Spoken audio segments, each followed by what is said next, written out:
3 bye 3 के इस matrix का डिटर्मिनेंट निकालने के लिए सबसे पहले इस पूरे मैट्रिक्स को हम इन कनातों के बीच में डालेंगे। और अब आगे काम करने के लिए आप शतरंज के बोर्ड का पैटर्न याद रखिए, जिसमें काला सफ़ेद चलता है। उसी तरीके से यहाँ पे सबसे पहला कॉलम मुस्बित, फिर मनफी और फिर मुस्बित होगा। और इसका हम करेंगे क्या, ये मैं अभी बताता हूँ।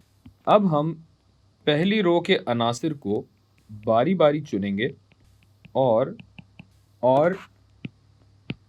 सब मैट्रिसेस, ये उर्दू वाला सब नहीं है, अंग्रेजी वाला सब है, सब मैट्रिसेस से ज़रब देंगे। सब मैट्रिक्स का मतलब ये है कि पहली रो और पहले कॉलम को छोड़ के जो 2 बाय 2 का मैट्रिक्स बनता है, ये हमारा सब मैट्रिक्स कहलाता है।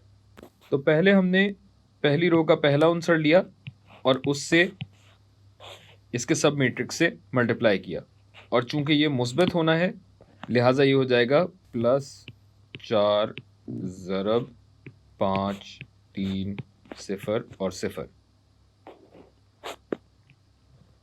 उसके बाद हम लेंगे पहली रो का दूसरा आंसर और इसका सब मैट्रिक्स क्या हो जाएगा, ये, यानी ये हुआ -1 ज़रब 4 3 -2 और 0।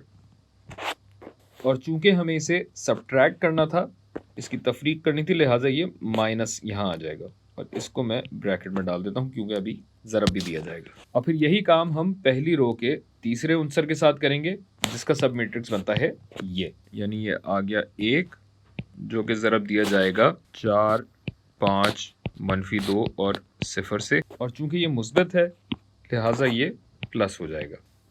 और अब हम इन 2 बाय 2 मैट्रिसेस के डिटर्मिनेंट निकाल के इन्हें यहाँ ज़रब देंगे। तो ये हो जाएगा +4 ज़रब AD -BC, यानी 5 ज़रब 0 -3 ज़रब 0।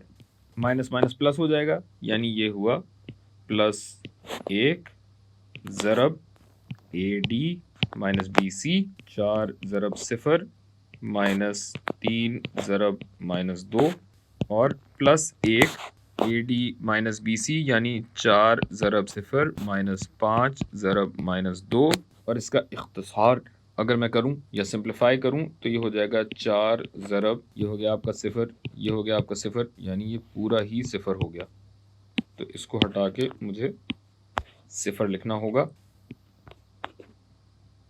जमा 1 ज़रब, ये हो गया 0, बल्कि बाकियों को भी मैं 0 जहाँ जहाँ हो रहा है वो मैं कर दूं। तो ये हुआ 1 ज़रब -3 ज़रब -2 हुआ मुस्बित 6, जमा 1 ज़रब -5 ज़रब -2, ये हो जाएगा मुस्बित 10, यानी ये हुआ 16, जो कि है आपका 3 बाय 3 के मैट्रिक्स का डिटर्मिनेंट।